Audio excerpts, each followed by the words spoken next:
La carte du soir avec l'oracle de Merlin, auquel nous allons demander un conseil, suite au discours du premier de cordée, qui, comme je vous l'avais dit, allait certainement nous traiter, en y mettant un petit peu les formes, nous traiter de nuls, puisqu'il nous avait donné la chance de voter, que nous n'avons pas su voter correctement, et que les députés n'ont pas su non plus, n'ont pas fait leur travail correctement, puisqu'ils n'ont pas voté le budget.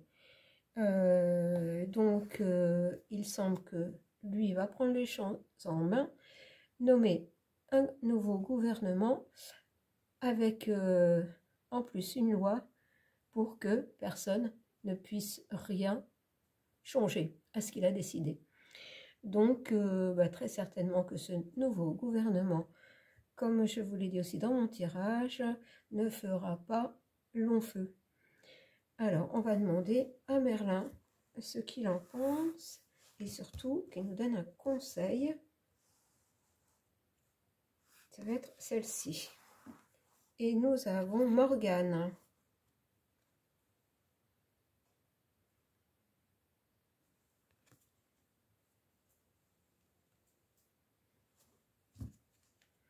Alors, que va nous dire Morgane?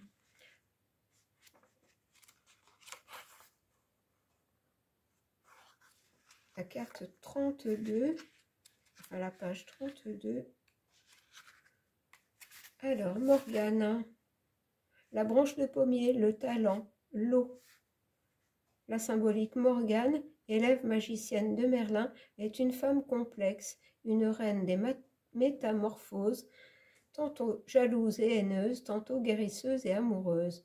Elle aurait brodé le fourreau de l'épée Excalibur. La symbolique sexuelle est très puissante dans tout ce qui touche à Morgane. La force. Fière et droite, Morgane est à la Morrigan irlandaise, la déesse triple.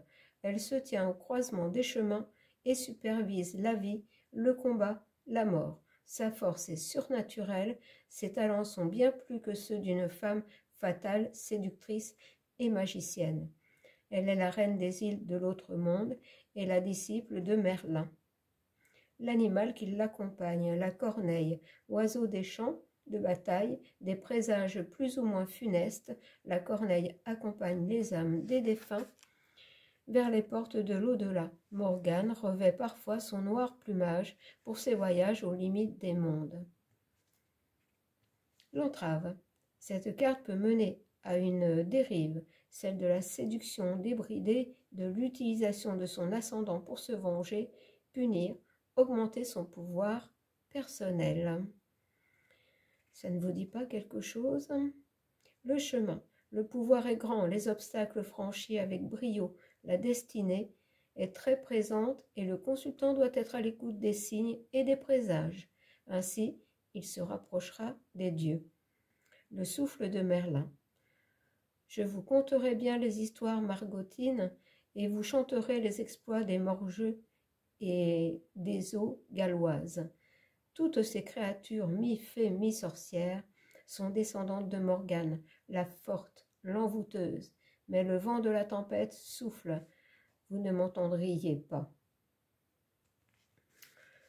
Eh bien, Morgane semble nous souffler par l'intermédiaire de Merlin d'être fort, d'être déterminé, que notre pouvoir est grand, que notre destinée